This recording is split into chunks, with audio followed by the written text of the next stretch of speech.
have to be concerned about. And it's an illusion, but it's an illusion that stops you in your tracks. And what happens is we have what are called repeating dilemmas. Ever had a repeating dilemma? Yes, we've all had repeating dilemmas where you get to a certain place and then whoop, happens again. Get to a certain place, whoop, happens again. Now you can't change that quickly, but you can change it by noticing the slight improvements over time. Because if you don't acknowledge your slight improvements will disappear. So you acknowledge even the smallest shift in order to feed it. Energy flows where your attention goes. So that's all well and good.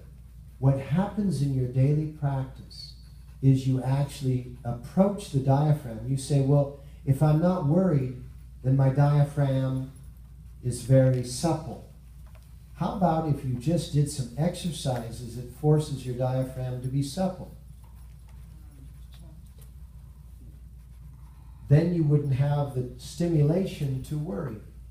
So you can either approach it through the intellect, but it won't have a lasting effect, or you can approach it through the physical, and the intellect will dissipate. The intellectual pattern will dissipate. And that's why Yogi Bhajan brought Kundalini Yoga to America, because he came here in the 60s, and in the 60s and 70s you had this groundswell of good intentions completely ending up in the dumpster. I mean, these were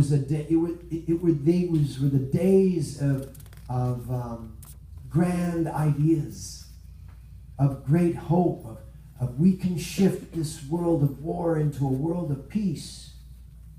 And so much was being purported to be the possibilities of the human.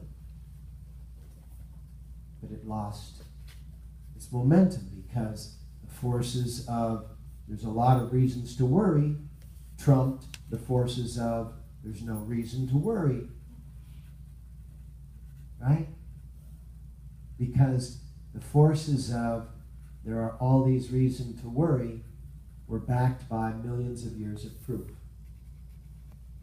And you idiots that thought there was no reason to worry and thought we should have peace, you were backed by nothing except a fantasy of faith. You know I'm being sarcastic here, right? Right? So here's what we do. We say, okay, we can't change the world, but we can change this world to be the change you want to see. So all of a sudden we become these instruments of change by changing ourselves and then rubbing off on each other, changing ourselves and rubbing off on each other, changing ourselves and rubbing off on each other. And that's what you're going to do from this moment forward. That's what you're going to harvest this fall. Right? So we want to clear the subconscious. We basically want to notify the subconscious that the idiot is waking up. Because otherwise the subconscious will lock us out. The subconscious knows you're alive. It doesn't care if you've got a broken leg and you break it every time it heals. It knows you're still alive. And that's all it's concerned about. It's not concerned about your joy. It's not concerned about your relationships. It's only concerned that your heart's still beating, your digestion is still digesting. Be it poorly, doesn't matter. Idiot's alive. We're doing a good job. That's the nature of the subconscious. And the subconscious, being 75% of the mental body, is in charge. Your higher conscious, your dreams and aspirations, 20%. Subservient. and your consciousness, the remaining 5. And on a good day, you're using less than half of that. Very subservient, right? So here's what you have to do. You have to cooperate with the subconscious. You have to operate in conjunction.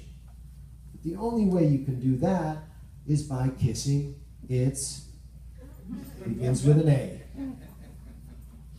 You have to show it that you are somewhat alert. Somewhat alert. And the only function that you can truly show that you are somewhat alert, hold on,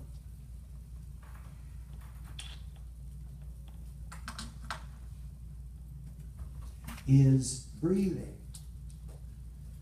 Breathing allows you to develop that I am alert.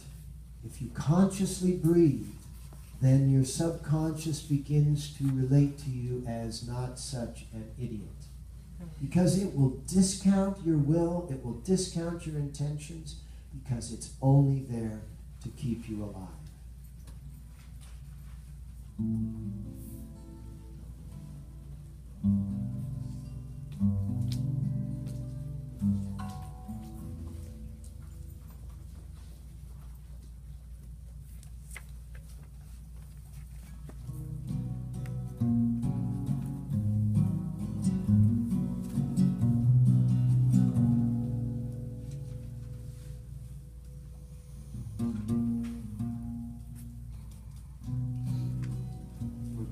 Kirtan Kriya. How many people know Kirtan Kriya?